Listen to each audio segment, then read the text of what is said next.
Hey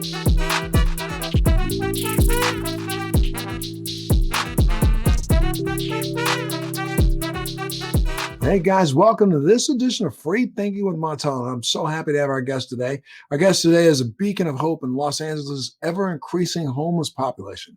She's the founder of Beauty to the Streets, a nonprofit organization that helps and has supported the homeless community in Los Angeles for the last 4 years. Every single Saturday, rain or shine, she and her team come out to share a hot meal, home-cooked meal, a conversation, most importantly, a connection. Skid Row is the epicenter of Los Angeles' homelessness community, with about 5,000 people experiencing homelessness lining its corridors. For 4 years, Raines and her team of volunteers have made weekly visits to Skid Row to distribute donated food, hygiene products, and other necessities. Beauty to the Streets has also provided something unique: free beauty makeovers to a community of cisgender and transgender women. Her services were crucial before COVID-19 hit, but even more so now, as she provides the community with PPE, hand sanitizer, and information on social distancing and virus protection. SHIRLEY Raines, thanks so much for being a part of Free Thinking with Montel today. Thank you so much for having me. It's my pleasure. Absolutely. Let's back up a little bit, my dear, and let's figure out where you came from and where all this got started. And I know that you've talked about your journey through life. You're a mother of 6. Correct. And you had 7 kids in your life. I had 6, so I have 5 living. Oh, sorry, you had 6 and you have 5 living. And one of your children passed away, when they were just 3 years old? Your son. Yeah, it was my firstborn son. He passed away 5 days till his 3rd birthday. Unfortunately, my grandmother, his great-grandmother, left some medication lying around. I think I was 22 and 6 months pregnant with my oldest daughter when this happened. And, he didn't make it. He lost his life. Lost his life. And that sent you in a spiral of depression and just feeling bad for quite a long time, did it not? To this day, it changed the whole dynamics of what I even thought life was about. At 20-something years old, I'm bearing a child. I'm getting ready in 3 months to give birth to another child who was born 3 months to the day. And I just went into, I think there's a place that's darker than depression, and most people will never see it, but that's where I went. And I quickly came down with panic and anxiety disorder. And that lasted for how long? That is still lasting. I'm going to be honest with you. I'm still there. There's no way to overcome the death of a child. But I'm trying to figure out how out of the depths of your despair did you decide that you wanted to reach out to help others? I think, when we were turning, I have a twin sister, Sheila, and, every September, my son was born September 11th. He passed away September 6th. So every September, I've leaned on my twin. She knows to call me, check on me, and she knows that that's going to be a very tumultuous month for me. His father used to be my support system, but he passed away many years ago of cancer at a very young age in his 30s. So I lost my firstborn son. I lost my high school sweetheart, who was his father, to colon cancer at a very young age. And my sister would just check on me, and every year was getting worse and worse. I was going down a spiral of depression, anxiety, and my twin was like, I think I was 48. And my twin was like, you can't do this anymore, Shirley. You have been punishing yourself all your life. You have been having survivor's remorse all your life. Like, you have to make sense of this. He wouldn't want you to live like that. And I think that's when I was just tired. And I just prayed and I cried. I'm like, I need to find a purpose for my pain. I think I was trying to heal my pain. And then at 48, I realized, I don't think this pain is ever going to go away. So maybe if I found a purpose for it, maybe that would be better, because no one wants to go through painful situations. But if it meant something and it means something, then maybe you can make sense of it. And that's what I was trying to do. I didn't know what I was supposed to do. I just knew that I wanted to make sense of the tumultuous life that I've had, all the pain that I'm having, being on Prozac, having panic and anxiety disorder. And somebody one day was going to feed the homeless. I went to church, and this guy from church was like, hey, you want to go with me to feed the homeless with this organization? I'm like, okay, I'll go. And as soon as I stepped foot in Skid Row, I realized I was home. That's where it was a sea of broken people. It was, all I saw was myself all over the place, just all these broken people. And I thought, oh my God, I can relate to them so much. And while feeding them and giving them hygiene and stuff, they were more interested in my hair, my makeup, my big hoop earrings, my wild, crazy hair colors. They were like, oh, wow, we love it. And I was like, Oh, well, do you want some? Because I'll bring you some, girl. I got some at home. The transgender community is like, we love your eyelashes. I'm like, oh, I got extra eyelashes. You want some? And they started calling me the makeup lady. Every time I would go out with this organization, they started calling me the makeup lady. And it was just organically built. And you started helping others. Now, wait, when did you get the colorful flair for yourself? When did that start? Oh gosh, I've been like this for a very long time. I think I started this probably over 10 years ago. I've always been very bold. Makeup to me and my appearance to me has always been a adult game of make believe. Make Mhm. believe I'm not the woman who buried a son. Make believe I'm not the woman who's gone through these hardships. And when I looked in the mirror, I really needed to see something other than my circumstances and my situation. So I became pierced up and tatted up and bold colors and big, earrings and stuff like that. And I think that I realized too that that community deserves to play an adult game of make believe, and they wanted Right. that. And especially there's a community that is down and out and feeling depressed and literally at their close to their end. The colorful accoutrement would give them a way to escape, right? A way to escape, a way to see themselves in a positive light. It's fun. It's refreshing for the spirit. I mean, I realize a lot of people feed the homeless, but very few people focus on feeding the spirit. And I know personally from my journey that if the spirit doesn't survive, the body won't survive. I was a zombie for many years walking around. I finally started to feed my spirit. So when I went out there to help my community, I realized it was not just the food that we gave them, but it was the conversation that we gave them. It was the care that we put into them. And I knew how important my physical appearance made me feel. And I'm just fortunate that my community fell in line with that and wanted those same things. And it was something that I was able to provide. And I mean, I'm just so you started down initially. Were you starting to provide?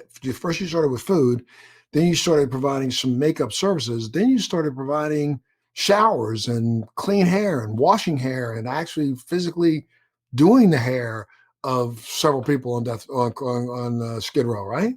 Yeah, correct. I mean, when I first went out there, I would give them makeup and I would bring my hair color to them. And when I'd go back, they had the makeup on, but they didn't have the hair color. I'm like, oh, you didn't like the color? They were like, well, I don't have any water. I'm like, oh, I can bring water. So I used to fill up, big igloos, get those big orange igloos and boil water at home and mix half really hot and bring some cold so we can get a perfect balance of warm water when we get to Skid Row. I had a couple of people that would help me out, and I went to Target and got a fold up car chair and went to the store and got some trash bags and used them as capes and started doing their hair out there. And people would line up and they would wait for us to do their hair.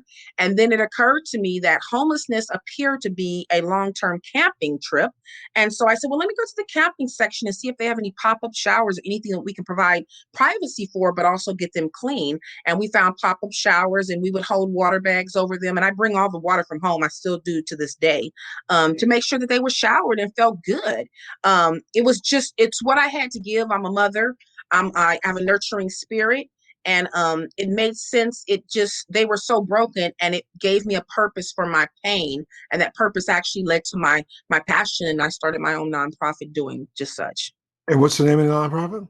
Beauty to the streets. I felt like we're bringing beauty right to the streets. I think it's important for broken people to be met right where they're at.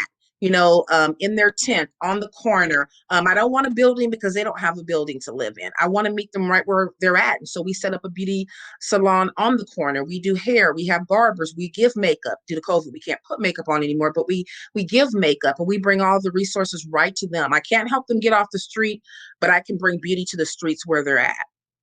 And bring a moment of joy to them. Hopefully, conversation, something that a lot of people don't give them. Monday through Friday, people tell them to get out the way. Saturday, it's all about them. And hopefully that can hold them off until the next Saturday we're there or the next Tuesday we're there. I go by myself every Tuesday and pass out from my car window and keep my connection with my community. Gotcha. And again, every Saturday when you're out there, I mean, what has been the response?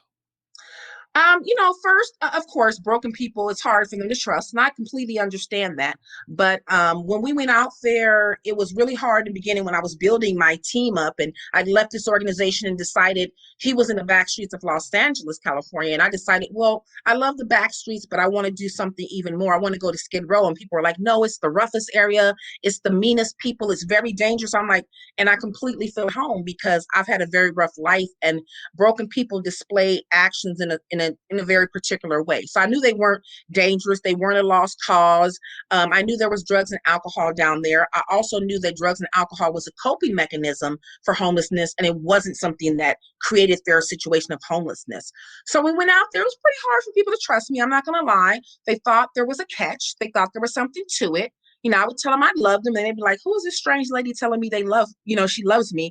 And they would pop off on me. They would cuss me out. They would throw things at us. And I would go back out there the next week and the next week. And finally they started saying, you're not going to leave, huh? I'm like, no.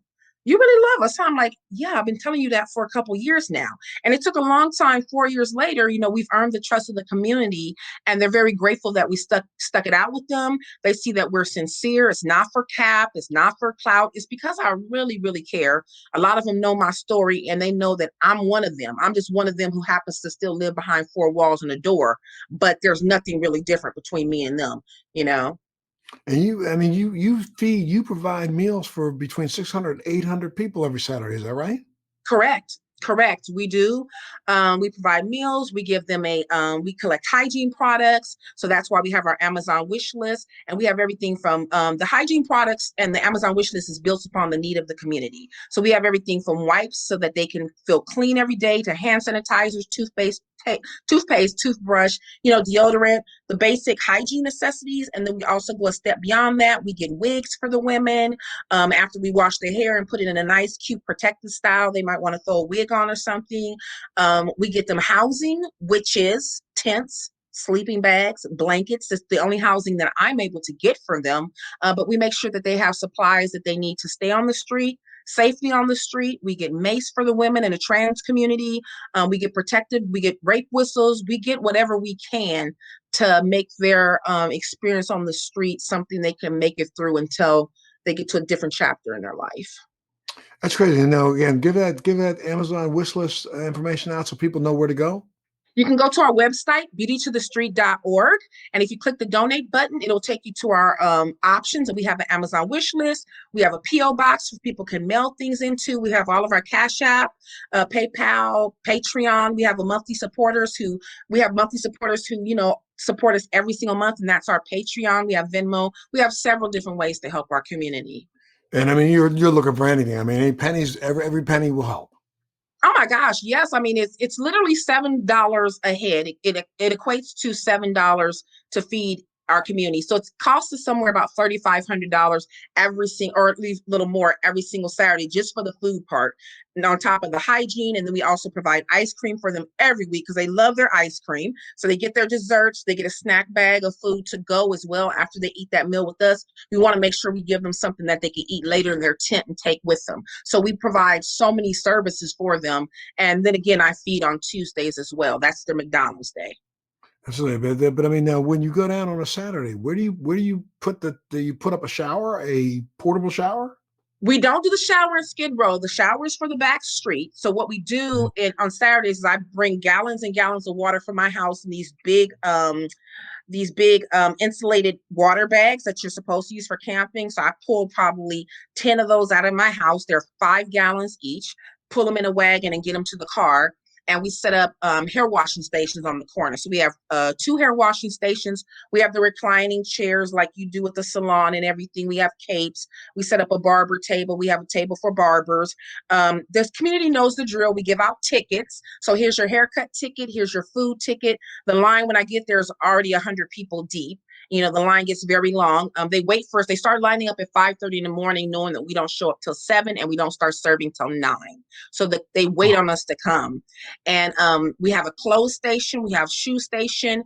We have a PPE station. We also give them lights. I feel like, especially with the women, they need protection lights when they're out there. And we give them the lights that go on the head so they can be hands-free and walk around and shine a light, especially at nighttime, and protect themselves. So we have a lot of different stations. They know exactly which one to go to. We have a catering company that comes out and sets up and barbecues and cooks on the spot, so they get to watch their food being made specifically for them. We serve pork chops, or we serve barbecue chicken. This week we're doing barbecue chicken, potato salad, vegetables, rolls, and ice cream. Wow. And I mean, this and all of this is through the good hearts and nature of people who've watched what it is you're building, right? Yeah, for 4 years. I mean, all of this, we would be nothing without our social media supporters, from TikTok to Twitter to Facebook to Instagram. We have so many amazing supporters, and we would be nothing without them. They share and they share and they donate and they donate. We don't do GoFundMe's. We don't do anything like that. And we've been making it for 4 years. I'm amazed. I had no idea that it would even go this far. I didn't even plan on becoming a nonprofit. I just was looking for a way to heal my pain and make sense of it. That led me to the streets, and this organically just happened. And what does the community officials, what do they say about this? What do the police department say about this? We've had our battles. I mean, I'm very headstrong. I'm from the streets of Compton. I know there are rules in place, but if the rules don't serve our community, then I'm going to kick back and I'm going to ask why. People know me. I'm very loud and I'm very bold. The police department did have a problem with it, and we would butt heads a lot. I think they saw us as a problem. They had a problem with what? You washing somebody's hair? They had a problem pretty much with us feeding. I think in their minds, we were keeping the people homeless by providing services. We were babying them. We weren't allowing them to stand on their own 2 feet, so to say. So they would, press us about little bitty stuff. That you can't have a car in the red right here. I'm like, there's literally nothing here. There's no fire hydrants. The fire department doesn't have a problem with it. This whole street is red because businesses don't want strange cars parking in Skid Row, so they get a permission from the city to make that whole street red. So there's absolutely nowhere to park, but that's the corner where we serve our community. So they had a problem with us parking in the red on a Saturday when businesses were closed and it wasn't obstructing any kind of a traffic. And I was like, but no, we're going to park here because the people are here and they need to be fed. And we went back and forth, and lieutenants would come down, and we finally agreed to disagree, and I think they finally realized we're not going anywhere. It's been 4 years now, and we work semi well together. They know I stay out of their way and they stay out of my way. You know what I mean? We're there for the community. And if you're not going to take care of the community, then you're not going to dictate how I take care of the community. That's how I feel. And how about elected officials? Any support from them or Nope, any pushback? No nope. support was no. Nope, nobody's even said peekaboo to us. We've been there for 4 years. I know we're big. I know people see us. Nope, no support from them. All of our money, all of the funding comes from social media family. We've got no support. When COVID hit, the streets were bare. The city wasn't putting out water stations. They weren't doing anything that they said they were doing on the news. They weren't doing anything that they were supposed to be doing. It took them months to kick in gear. We started right away, passing out masks, passing out hand sanitizers, even educating the homeless to what COVID was. They didn't even know. Nobody had told them anything. The city just left them there to die. They didn't give them anything. They just left them alone and uneducated. And I'm sure that your work actually helped to save lots of lives because I've not heard about there being a oversaturation of COVID cases among the homeless. So you It's played a very part. low out there. It's very low out there. God is in the saving business. I hope that we helped educate. I enforce masks all the time. We work with health services. We became a COVID testing spot. We allowed them to come out and test the homeless because we get such a large crowd of people. We've even promoted the vaccination so the homeless know that this is where they're given the vaccinations and things like of such. But I think that what this people didn't understand is when you were being told to self-isolate, when you were being told to lock yourself in your house that first week of March of last year when this hit us, there's a whole community of 66,000 people in one county alone, which is LA County, that could not self-isolate, that couldn't quarantine. And when we were all told to do so, that meant all of the helpers and the people that used to feed them. That meant all of the resources. And so nobody was out there. And the homeless was like, where is everybody? And the first week we stayed home. We did what we were supposed to do. And the homeless know my social media. So they were DMing me going, Shirley, what's going on? Where you guys at? We're hungry. Nobody's down here. What's going on? I'm like, well, you guys are supposed to be in hotels. Like the city's going to take care of you. They're like, take care of us. Why? What happened? I'm like, wait, don't you know about this pandemic? They were like, well, we know it's like a flu bug or something. I'm like, wait, don't you have masks? And wait, the city said, and they're like, Shirley, nobody's doing nothing. And we're hungry. The mission stopped feeding. They wouldn't let people inside to eat. So everything dried up. I immediately called my team and said, we can't take a break. Like they're still out there waiting on us. And we just figured out what's the safest way to continue to do what we do. So we stopped washing hair at the time. We stopped doing makeup at the time. And we started focusing on food, PPE, water, hand sanitizer, all these things. And we changed the dynamics of what we were doing for many, many months. And I'm sure that they really approve. What's the one thing? What are some of the highlights of what you've heard back from those people that you help? That we didn't leave them. We got a guy, cigarette man down there that always says, you guys never left us, huh? And I think that just instilled their belief of what we were doing, because it's when a marriage is good, it's good. But when you hit those rocky patches, that's when you're tested. And I really was tested. Again, I have, PTSD from all these people in my life dying. I hear about this thing outside that I can die from. And I'm going, God, what do you want from me? Like, I want to stay in the house. I really do. I want to be protected. I got 5 kids. Are like, mommy, do not go out there. You don't understand. I'm like, I don't know what to do. Like, there's a whole community that needs us. And I've been telling them I love them for 4 years. What do I look like disappearing through a pandemic? I wouldn't trust me if I came back when everything was said and done. I was like, I'm just going to pray and do what I'm supposed to do and get out there. And they're very grateful for that. They're a grateful community, period. They've always been very grateful. And now, again, since the community is not helping you, or the legislative community is not helping you, are you working at trying to at least provide them with information about how they can actually get out of that situation and get to at least a job or get to some place that they do have a roof over their head? Are you working with other No, programs?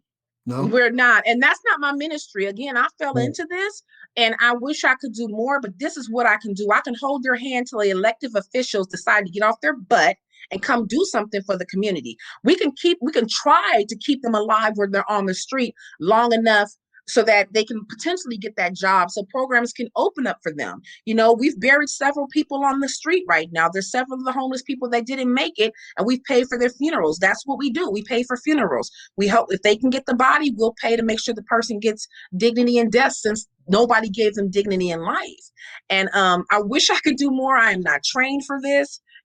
I'm just a broken woman trying to help other broken people as best I can. As I best I can. mean, you said, lack of a home is not a lack of humanity. Uh, And I think it's a really poignant statement that you make. Yeah, it's not. And not all queens live in castles. Some live on the streets. And that's why I call them kings. And that's why I call them queens. We've got people who fought for our country living on the street. There are vets. I can't tell you how many vets I've taken care of. Vets missing a limb. They lost it in war. They came back traumatized. They came back with PTSD. Maybe the wife didn't feel like the person was safe to be in the house, and the person became homeless. And I feel like this country broke it. You broke it. You bought it. This country Right. broke you. You broke it, you bought it. Fix this person so they can go back to Right. their wife and children. Fix this person so they can have a life of normality. But we have vets sleeping on the street. I take care of nurses. I take care of people with PhDs. I take care of a nurse who has schizophrenia. Mental illness is a huge factor with people being homeless. A huge factor. The lack of mental health, especially for our community, is terrible. It's terrible. That plays a big role in homelessness. One more time, give out to the website for Beauty to the Streets.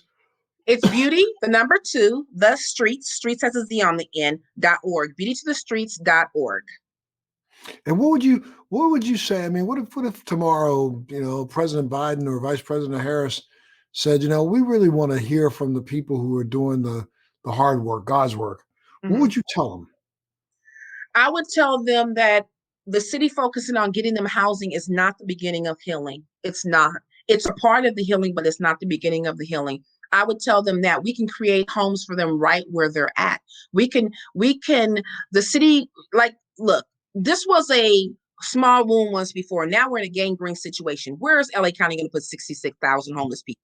We can't do that right now. So we have to be realistic about how we're going to care for them. Let's start with cleaning up the trash in the streets. Let's start with trying to eliminate some of the rat problems down there. Let's start with giving them a place to use the bathroom with dignity. Let's start by giving them a place to take showers and wash their hair and wash their hands. Let's start by giving city appointed tents. Let's start by not sweeping. The city must be told that we cannot sweep, which means we're not going to throw away their tents. We're not going to throw away their sleeping bags and blankets. We're going to help them live. We're not going to be a problem. We're not going to be part of the problem. We're going to be a part of the solution. And I think the city can do things better to make the streets more livable for the homeless until we figure out where, as a society, to put 66,000 people. Absolutely. And especially when we're starting to see the fact that, there's so much happening when it comes to, spaces that are now sitting dormant, from malls and shopping centers Absolutely. and things like that, where we have space. And a lot of those spaces have bathrooms in the back of them. There's no reason why they can't, even right now, transition some of those over into dormitory kind of situations. Absolutely, and provide mental therapy for them. And when we go out there's so many of the homeless people, especially the men. They're like, "Let me help you take boxes out the car. Let me help you do something." I'm like, "No, we got it. You guys are standing in line. You relax." And they want to do something. They want to help. They want to feel like they're working for their food that we give them. They want to feel like it's not just a handout. I think if you talk about opening some of these malls and creating homes for the homeless, they can clean. They can be a part of working in there. You know what I mean? I think it's just crazy how we will do a halfway home and rehab murderers and rapists, but we won't help people that fought for this country. We won't help nurses and teachers that fell on hard times and fell on the streets. We won't halfway house our homeless community. We've got things backwards. We've got things extremely backwards. And I mean, you are in the tinsel city. You're in Hollywood, Los Angeles. I mean, Yep. the place that everybody goes. Land of dreams, the land of stars. Are Yep. you getting much support from the land of stars? Not, let me not say not one. Mighty Cyrus helped us get our van. Brad Garrett is a huge supporter of ours, just emotionally, and shares things, and we get people like Eva Mendez. But those are the people that find me on social media. But the Calabasas people and the people that are 30 minutes away, absolutely not. Absolutely not. I take a lot of flack. I get a lot of flack on social media for what I do. I mean, the people feel like it shouldn't be recorded, it shouldn't be shown. It should be shown. It should be shown. We've been silent enough about this pandemic. It should be shown. What It do you mean, should. people? You get a lot of flack for sure. Will you do take videos of what you do on a Saturday, Yeah, put it and up? yeah, people feel like, oh, you're doing it for clout. I'm like, I'm not doing it for clout. I'm doing it for education. See, I mean, I consider myself a very smart person. Grew up in Compton my whole life, lived and was raised in the streets. And when I went to Skid Row, one of the first things that hit me was the narrative that has been attached to these people is absolutely incorrect. I can tell you, or I can show you. You don't know me from Adam. So let me show you.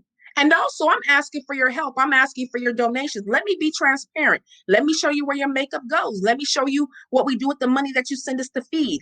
And I can show you better than I can tell you. And I think, the world I think people don't want to face what's going on in the streets. They want to make the homeless as if they did something wrong. But I think this pandemic is really going to show people that anybody can become homeless. Anybody can become In homeless a heartbeat. in a heartbeat. Hmm. Absolutely. Absolutely. Well, I mean, what would you say? What do you want to say to those out there who, are right teetering right now on giving you a donation? How would you tell them, come on, man, step up to the plate? I would tell them it takes a village. Honestly, it takes a village. At any point in time, this could be you, this could be me. We go through our own things, but we're blessed and highly favored that we still have a roof over our head. And I would say that let's help somebody out, because you never know when you might need help yourself. You never know when it's your child that's on the street. You never know when it's your son or daughter who's a runaway and that you would want somebody to care for. There's so many women on the street who suffer sexual trauma as well. I just don't think people fully understand it's not just being homeless. It's being homeless as a woman and trying to survive. I think one of the hardest thing I've had to press upon social media is that they always want to send us pads and tampons and feminine hygiene products for our women. The majority of them don't have a cycle. They've been raped too many times, so their bodies stop producing it. They don't eat properly. They don't get water to drink, so their bodies stop producing it. It blows people's mind when I say we don't need feminine hygiene products, but we don't.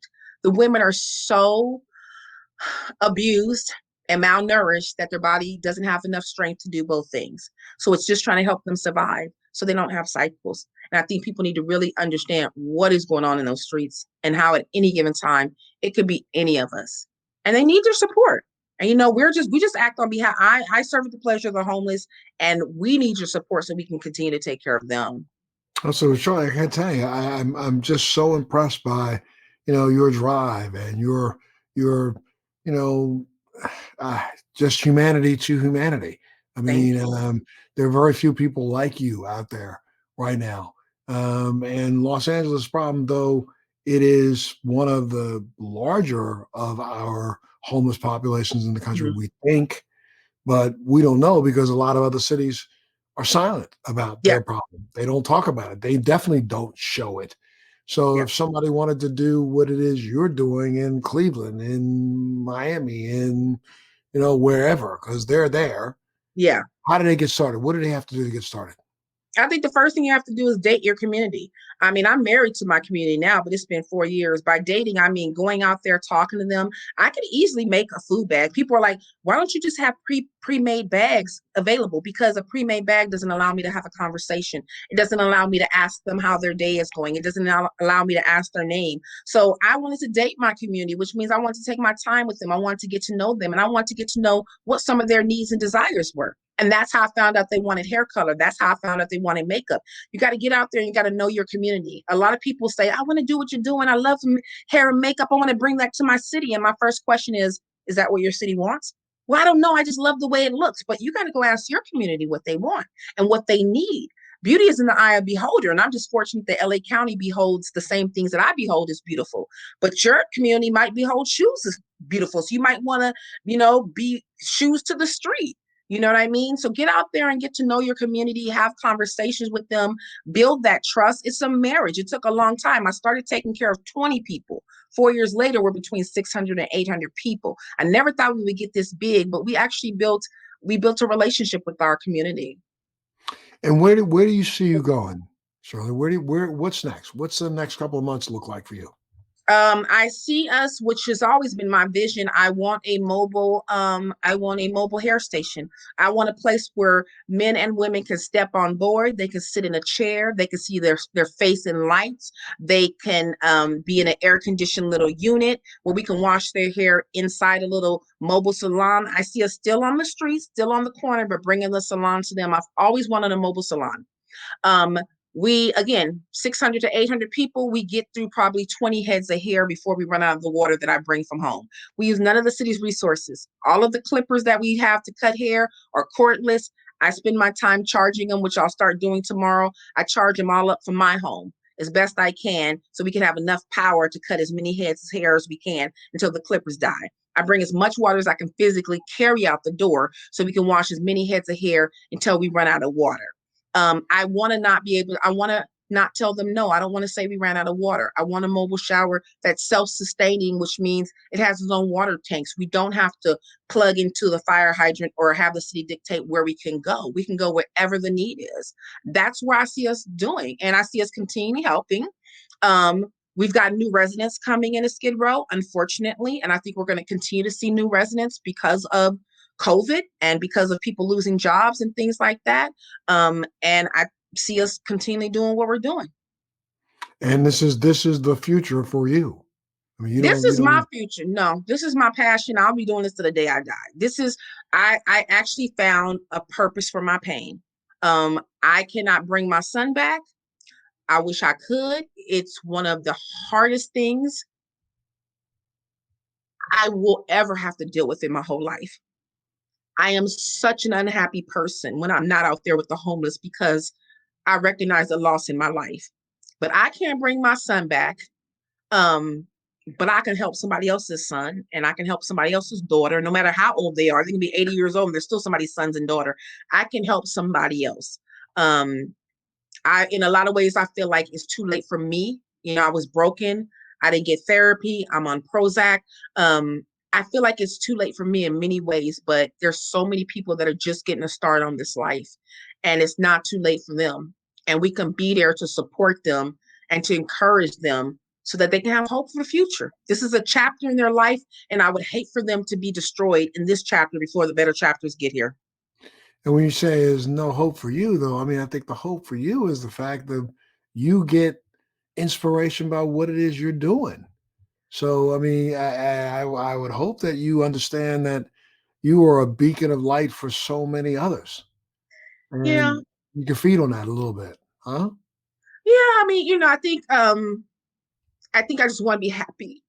And I Huh. haven't been happy for many years. And I think when I say there's no hope for me, I just feel like um being broken from the death of a child is just something that just never gets better. And Prozac helps, but it doesn't help enough. And I have to bury my pain. I've become an amazing gardener. I dig holes and I bury things. You know what I mean? It's not a functional way, but you know, I was a little 20-something-year-old Black girl. My family didn't say get therapy. Nobody said go get help for this. You know, my nana said pray and God will heal everything. Generational curses. Nobody told me to get help when I should have gotten help. And here I am, 53, going on 54 years old, 30 years later, and I've become a master gardener with burying my pain. And I think that if I dig it up now, it will kill me. So I continue to bury it, but I try to talk to others and help them not to bury their pain, but to get help as soon as possible, as soon as possible. Well, I got to tell you, you're helping so many, Shirley. Whenever, please throw up your website one more time. We want people to know that where they can go to donate. Say It's it again. beautytothestreet.org, beautytothestreet.org. And we're on all the social media format platforms as Beauty to the Streets. And you put up some of your videos from time to time, right? We put up a lot of the videos. I put up a lot. I take people feeding with me. So on Tuesdays, my phone is in the window, and the community that donates, they know it's Feeding Tuesday. I turn on my badges on Instagram, and they can donate while we go out and feed, and they get to see the interactions of what's going on in the community. And then I later post those videos on the different formats. I want Well, to change the narrative. please do me a favor. Send me a clip or something, and we can put that clip up while we're doing this podcast. We'll put it in. Oh, We'll add it in. Okay. okay. Send Yeah. the clip to Yeah. us. Yeah, we'd love to have that. That way, Yeah. people can see what it is you're doing. Yeah. Absolutely. Absolutely. Has anybody done a documentary on you yet, or have they featured this at all so that they can spread the word? We did United Shades of America with Kamal Bell, CNN, which is probably one of the highlights of our journey because Q was a transgender that I met probably 4 years ago, very early on in me starting. Before I was even Beauty to the Streets, I went down this side street one time and I saw this transgender Q, and we just became really good friends, and I took care of Q forever. And when we did our documentary, United Shades of America, after 26 years of being lost and homeless, Q's family saw her on the show, and they came down and they took her home. And Q is living her best life back home with her family after being 26 years homeless. And we should say this Q is not the other Q that No, no, no, no, no, that's no. okay. This Gotcha. Make good sure for we it. get that clear. Yeah, get that clear for sure. Yeah. Well, Shirley Raines, I was going to say, God bless you, my dear. Thank you so much for what it is you're doing. Thank you for being the beacon that you are being right now for a nation in so much need, shining a light on the fact that we're not that far away from that. More and more and more people need services like yours. Thank you so And, much. again, please send us a clip so we can put it in to the Okay. podcast. And, anytime you want to come back, anytime you got something to share, you got a home here. Okay. Thank you. I appreciate that very much. Absolutely. And I know, you don't need the thank yous and you don't need No, the pat on the back, but there are not too many more like you. You know that. I appreciate that. Absolutely. You stay well, you stay safe. I will. And thank all of you for tuning in to Free Thinking with Montel. And make sure you go up on beautytothestreets.org.com. .org. .org. Go up to beautytothestreets.org and take a look at what they need and try your best to donate everything you possibly can. You guys have a great day. Love you. You be well. Thanks for joining me on Free Thinking with Montel. Please make sure you're subscribed and hit the bell to be notified when new episodes post each week. We'd love to hear feedback, so please send us your comments.